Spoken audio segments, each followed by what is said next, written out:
ఆర్గానిక్గా చెట్లను పెంచుకోవాలంటే సేంద్రియ పద్ధతిలో ఎరువులను తయారు చేసుకోవాలన్నమాట. ఇక్కడ ధనలక్ష్మి గారు అయితే అసలు ఎన్ని రకాల సేంద్రియ ఎరువులు తయారు చేశారో మనం చూడొచ్చు. అసలు ఎలా ఇక్కడ ఇంకొక ఆశ్చర్యం ఏంటంటే మిల్ మేకర్స్ కూడా ఉన్నాయి. అసలు ధనలక్ష్మి గారు ఇవి ఎలా చేస్తారు, అంటే ఇవి ఇంత హెల్దీగా ఉండడానికి రీజన్స్ ఏంటి? గార్డెన్ ఇంత అందంగా ఇంత మంచి ఈల్డ్ ఇవ్వడానికి కారణము నేను ఖర్చు లేకుండా మా కిచెన్ లో వాటితోటే నేను వాటికి ఫుడ్ ఇస్తున్నా. అంటే పసిబిడ్డలకి పుట్టినప్పుడు ఒక రకం 3వ నెలలో 6వ నెలలో ఎలాంటి డిఫరెంట్ ఫుడ్లు ఇస్తారో నేను కూడా నా మొక్కలకి అలాంటి ఫుడ్లు ఇస్తూ ఉంటా. ఫస్ట్ వచ్చేటప్పటికి ఇది చౌహాన్ క్యూబ్ మెథడ్ అని ఒకటి ఉంది. ఓకే, ఆ మెథడ్లో ఇది దాల్చిన చెక్క, దీంట్లో బీరు కానీ కళ్ళు కానీ వేయాలంటారు. కానీ బీరు కళ్ళు మనం లేడీస్ యాక్సెప్ట్ చెయ్యం కాబట్టి నేను వాటర్ బాగా హీట్ చేసి చల్లపరిచి ఇదిగో ఒక దాల్చిన చెక్క ఒక 1/2 kg వేసా, అది మునిగేదాకా వాటర్ వేయాలి. ఈ వాటర్ చూడ ఎంత మంచి స్మెల్ వస్తుంది. తర్వాత 1 week తర్వాత ఈ వాటర్ని వడకొట్టేసి 2 mlకి 1 లీటర్ చొప్పున మొక్కలన్నిటికీ పోస్తా. అయితే కింద ఉన్న పెస్టిసైడ్స్ అన్ని ఈ వాసనకి చచ్చిపోతాయి అన్నమాట. తర్వాత ఈ వాటర్ తీసేసినాక ఇది పడేయక్కర్లా, మళ్ళీ వాటర్ పోస్తే మళ్ళీ 3 times దీన్ని ఉపయోగించుకోవచ్చు. తర్వాత మళ్ళీ మనము కిచెన్ వేస్ట్ లో వేసుకోవచ్చు. అట్లా కూడా పనికొస్తుంది. ఇది ఒక వెరైటీ. తర్వాత OH2 అల్లము బెల్లం ఈక్వల్ రేషియో. 1 kg అల్లము 1 kg బెల్లము. నేను మార్కెట్ నుంచి ఇలా 1 kg అల్లం తెచ్చుకుంటా. అయితే ఈ మట్టి ఇదంతా ఉంటది కదా, దీన్ని వాటర్ లేసి కడగకూడదు. దీన్ని బట్ట మీద వేసి రుద్దేస్తే ఆ మట్టి అంతా పోతుంది. అంటే తడి తగలకూడదు. ఇది 6 months 1 year వరకు కూడా బాగానే ఉంటుంది అన్నమాట, తడి తగలదు కదా. అయితే ఇదిగోండి 1 kg అల్లము 1 kg బెల్లం. దీనిని కూడా చిన్న ముక్కలుగా కట్ చేసి రోట్లో వేసి దంచాలి, మిక్సీలో వేయకూడదు. అంటే ఇనుము అనేది తగలకూడదు. అట్లానే బెల్లం కూడా నేను ఇలా తెచ్చుకోగానే ఇలా ముక్కలుగా కట్ చేసుకొని స్టాక్ పెట్టుకుంటా ఎప్పుడు కూడా బెల్లాన్ని. ఆ బెల్లము ఈ అల్లము చేత్తోనే మెల్ట్ చేస్తాను అనమాట, అప్పుడు మంచిగా కలుస్తుంది. ఆ తర్వాత దీన్ని రోజు ఇలా ఈ కట్టితోటే దీన్ని ఇలా కలపాలన్నమాట. కలిపితే మంచిగా ఫర్మెంటేషన్ ఉంటుంది అన్నమాట. దీన్ని 2 grams, అది వాటర్ కాబట్టి 2 milligrams చెప్పాను. ఇది 2 gramsకి 1 లీటర్ వాటర్లో డైల్యూట్ చేసి మొక్కలకి ఇవ్వాలి. అన్ని మొక్కలకి వచ్చండి? అన్నిటికి. ఎలా దాని మీద వేస్తే సరిపోద్దా, మట్టిలో కలపాలా? అట్లా కొంచెం దూరంగా వేయొచ్చు, లేదంటే లైట్ గా ఎక్కడన్నా నీకు పెస్టిసైడ్ కనిపించింది అనుకో, మందారాలకు కనిపిస్తుంది, దాని మీద కనుక స్ప్రే చేస్తే పోతుందా. ఇది చూడు వెల్లుల్లి, ఇది వెల్లుల్లి, ఇది మంచి వాసన వస్తుంది అసలు. చూడు కలర్ కూడా చూస్తే తినాలనిపిస్తుంది. ఇది కూడా వెల్లుల్లి, కేజీ వెల్లుల్లి, కేజీ బెల్లం అన్నమాట. ఇదిగో ఇప్పుడు వెల్లుల్లి మార్కెట్ నుంచి నేను ఇలా తెస్తాను. తెచ్చినాక దీన్ని ఇట్లా చేసినాక లోపల ఒక ఈన ఉంటది. అవును, ఈ ఈనని చేత్తో తీసేయాలి. ఈ ఈనుంటే పర్మెంటేషన్ అవ్వదు అన్నమాట. ఇది తీసేసి దీనిని కూడా రోట్లో వేసుకొని దంచాలి. దంచేసినాక ఆ బెల్లం వేసి చేత్తోనే కలపాలి. కలిపేసినాక ఇది కూడా 3 months సేమ్ 2 gramsకి 1 లీటర్లో డైల్యూట్ చేసి ఈ 3 పెస్టిసైడ్స్కి పనికొస్తుంది. ఇంకొక సీక్రెట్ ఏంటంటే మనకి పేడ దొరుకుతుంది కదా, నేను మా పాలబ్బాయి దగ్గర నుంచి పేడ తెప్పించుకొని పిడకలు చేసుకుంటా. అక్కడ బయట కూర్చొని మా వాళ్ళందరూ చూసి నవ్వుతారు. ఆ పిడకలు నేను ఒక 20-30 బస్తాలు చేసుకొని పెట్టుకున్నా స్టాక్, అంటే మొక్కలకి. అయితే 1 week ఇలా దీన్ని పిడకని దీనిలో నానబెడతా. ఇదిగోండి ఈ పిడకని ఇలా నానబెడతా 3 days. నానబెడితే ఇవి చూడు తేనె కలర్లో వస్తుంది. ఈ వాటర్ కూడా అంతే డైల్యూట్ చేసి వారానికి ఒకసారి ఈ పిడకల వాటర్ ఇస్తా. అందుకని అది మొక్క అంతా మట్టి అంతా గుల్లగా ఉంటది. మా మట్టి ఎంత అస్సలు గట్టిగానే ఉండదు. నల్ల బంగారం అన్నమాట. గట్టి ఇప్పుడు మొక్కలకి ఇట్లా లూజ్ ఉండాలి. అవును అవును. లూజ్ ఉంటేనే మొక్క చొచ్చుకొని పోయి బాగా పెరుగుతుంది అనమాట. అదే గట్టిగా ఉంటే మొక్క పెరగదు, ఈళ్ళు కూడా రాదు. ఎప్పుడు కూడా మట్టిని అలా ఉంచుకోవాలి. ఓకే. బికాస్ ఆఫ్ ఇవన్నీ ఇవ్వడం మూలంగా అది అట్లా తయారవుతుంది అనమాట. అది ఒక మెథడ్. తర్వాత నూనె గానుగుల్లో ఇవాళ రేపు నువ్వుల నూనె, పల్లి నూనె గానుగుల్లో తీస్తారు కదా, తీసినాక ఇలా చెక్క వస్తుంది. ఈ చెక్కని వాళ్ళు పక్కన పడేస్తారు. అయితే కేజీ 20-25 రూపీస్కి నేను వెళ్ళినప్పుడల్లా తెచ్చుకుంటూ ఉంటా. ఆయిల్ తెచ్చుకుంటా, ప్లస్ ఇది కూడా తెచ్చుకుంటా. దీన్ని కూడా అంతే 3 days నానబెడతా. నానబెడితే పిల్లలకు ఫారెక్స్ ఇస్తే ఎంత లైక్ చేస్తారు, అంత బాగుంటుంది అన్నమాట. ఇట్లా నువ్వులు పల్లి పట్టి, ఇది పల్లియా? ఇది పల్లి.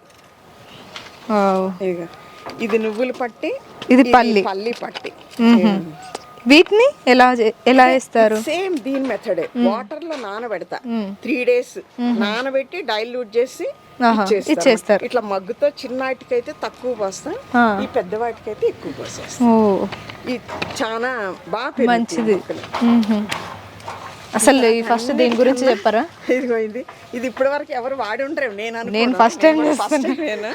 అయితే ఈ మీల్ మేకర్ మనకెంత మాంసకృతులు చాలా ఎక్కువ ఉంటాయి, మనకెంత బలాన్ని ఇస్తే చాలా మంది తినరు. అందరూ తినండి, ఇది చాలా మంచిది అనమాట.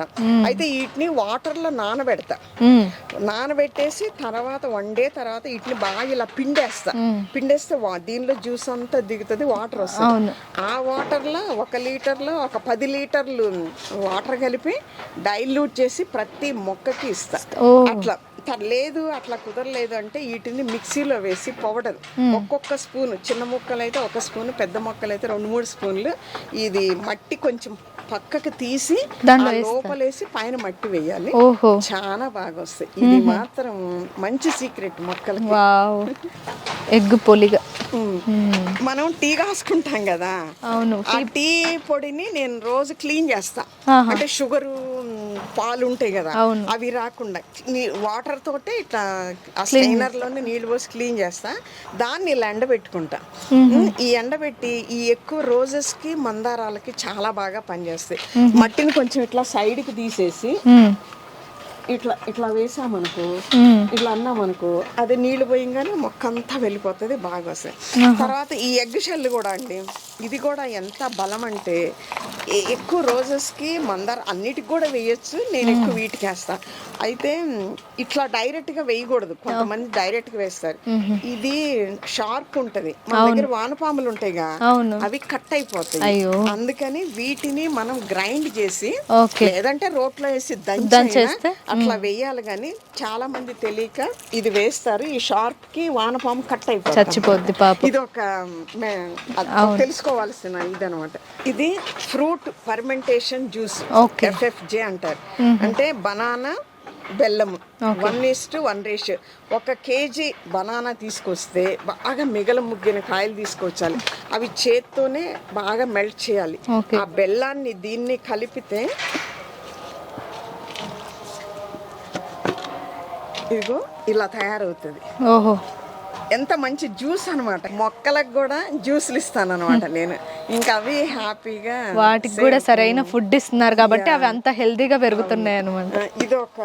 ఇదొక పద్ధతిలో ఈ ఒక 4-5 days తర్వాత, ఒక 1 week తర్వాత ఒక డిఫరెన్స్ అనమాట. వెరైటీ ఫుడ్లు ఇస్తూ ఉంటా. ఇది పాపాయి, జాగ్రి, బెల్లం. ఇది కూడా తక్కువ కాస్టే పడుతుంది, 1:1 రేషియోలో. సేమ్ ఇది కూడా నేను మీకు చూపిస్తా. చూడు ఎంత బాగుంటుందో కలర్. చూడండి, మనకే తాగాలనిపిస్తుంది. అవును. 2 ml వాటర్కి 1 లీటర్ డైల్యూట్ చేసేసి అట్లా పోసుకోవచ్చు అన్నమాట. అన్నిటికన్నమ్మా ఇప్పుడు మనం కూడా ఈ స్ప్రౌట్స్ బాగా తింటున్నాం. హెల్త్ పాయింట్ ఆఫ్ వ్యూలో చాలా మంచిదని చెప్తున్నా. నేను 5 రకాల నవధాన్యాలను కలిపేసి వీటిని గ్రైండ్ చేస్తా. గ్రైండ్ చేసి ఇంకా ఆ పేస్ట్ లో వాటర్ కలిపి ఒక 15 ఎప్పుడు ఇస్తానంటే పువ్వు కాయ వచ్చే టైంలో ఇవి ఇస్తే విటమిన్ ఫుడ్ కదా, కాయ సైజు పెరుగుతుంది. ఆ టైంలో ఇవి ఇస్తారు. ఇవి గ్రైండ్ చేసి ఇస్తే మంచిగా పెద్దగా కాయలు వస్తాయి, కాయ సైజు పెరుగుతుంది. ఇది మనకి అన్నము వేస్ట్ అయిపోయి మిగిలిపోతుంది కదా, అవును. ఆ అన్నాన్ని బయట పడేయకుండా నేను ఇలా ఒక మబ్బులో పెట్టుకుంటా. కొంచెం అన్నం అయినా సరే, ఇంత అన్నం అయినా సరే, ఇది 3 days తర్వాత ఇలా పర్మెంటేషన్ అవుతుంది. అవును. ఇట్లా వస్తే మంచిగా పర్మెంటేషన్ అయినట్టు. ఓహో. ఆ అన్నాన్ని బాగా అంటే ఇట్లా పిసికేసి వడకొట్టేసి అన్నం బయట పడేస్తాం. పడేసి దీంట్లో కొంచెం ఇంగువ ఉంది కదా, ఇంగువ. ఈ ఇంగువని చిన్నగా దీనిలో కలిపేస్తా. ఓకే, ఇంత కొంచెం ఇంత అంతే. ఓకే, ఇంత దీనిలో కలిపేస్తా. కలిపేసి దీన్ని ఒక 10 liters బకెట్లో డైల్యూట్ చేస్తా. బయట చేసి అంటే మన మొక్కలకి పెస్టిసైడ్స్ రాకముందే అప్పుడప్పుడు ఇది వేస్తే అసలు పెస్టిసైడ్ అనేది రాదు. ఒకవేళ వస్తే మొండి అయ్యి ఆ వచ్చినప్పుడు దీన్ని స్ప్రే చేయాలి మొక్క మీద. ఈ వాసనకి పటాపటా రాలి కింద పడిపోతుంది. అవును, అందుకే ఈ చెట్లు ఇంత నీట్ గా ఎక్కడ పురుగు పట్టి లేదు. అవును. తర్వాత ఇది వండినప్పటికి బియ్యం కడిగిన నీళ్ళు అమ్మా, బియ్యం కడిగిన నీళ్ళు అస్సలు కింద పొయ్యి నేను. ఈ ఎక్కువ కరివేపాకు మొక్కలకి చాలా ఉపయోగపడుతుంది. కానీ మిగతాటికి కూడా వేసుకోవచ్చు. ఎక్కువ కరివేపాకు మొక్కలకి బియ్యం కడిగిన నీళ్లు, తర్వాత పప్పులు కడుగుతాం కదా, పప్పు వండుకునేటప్పుడు పప్పు, అట్లాంటి వాటర్ అంతా బయట వేయకుండా ఇలా స్టోర్ చేసుకొని మంచిగా సేంద్రియ రోజులు కూడా ఉంటా. నేను స్మెల్ కూడా రాదు, అలానే చేస్తాను అన్నమాట. ఇది డ్రై అంటే కిచెన్ లో వేస్ట్, దేవుడికి పూలు, వెల్లుల్లిపాయలు, చిన్నుల్లిపాయలు, ఇదంతా నేను సపరేట్ గా పెడతాను. ఇది డ్రై అయిపోతుంది. డ్రై అయిపోయినాక అక్కడక్కడ మొక్కల్లో వేస్తే ఆ ఎండిపోయిన పూలు, ఈ గులాబీలు గాని బంతులు గాని చాలా మంచిది అనమాట. చాలా బలాన్ని ఇస్తుంది. ఈ రకంగా దీన్ని ఉపయోగిస్తాం. ఇది వచ్చేటప్పటికి వెట్ అనమాట. ఇది డ్రై, ఇది వెట్ అంటే ఇంట్లో వేస్ట్ ఏదన్నా కూరగాయలు గాని ఏదన్నా, దీనిని కూడా ఈ బకెట్ నిండేదాకా ఉంచుతా. వాసన రాదు, ఏం రాదు. 1 day నీళ్లు పోసి పెడతా. తెల్లవారిన తర్వాత ఆ వాటర్ ని వడకొట్టేసి మొక్కలకి ఇస్తా. దీన్ని నేను మళ్ళీ ఫర్టిలైజర్ తయారు చేస్తారు. ఓహో, మంచిగా మన చెత్త నుంచి మనం యూజ్. ఇప్పుడు పర్యావరణాన్ని పరిరక్షిస్తున్నాము, మొక్కలకి బలాన్ని ఇస్తున్నాము, 10 మందికి ఆక్సిజన్ పంచుతున్నాము. ఎంత ఉపయోగము ఈ గార్డెన్ పెంచడం మూలంగా. తర్వాత చాలా మంది వాకింగ్ కానీ నడుస్తూ ఉంటారు, కొంతమంది మోకాళ్ళు చెల్లలే ఉంటారు. అదే గార్డెన్ లో ఇట్లా 10 అడుగులు వేసినా కూడా ఆ వేసిన టైంలో మంచి ఆక్సిజన్ వస్తుంది, మీకు బాడీకి మంచి ఉల్లాసంగా ఉంటుంది. నేను ఇచ్చే ఇంగ్రీడియంట్స్ మొక్కలకి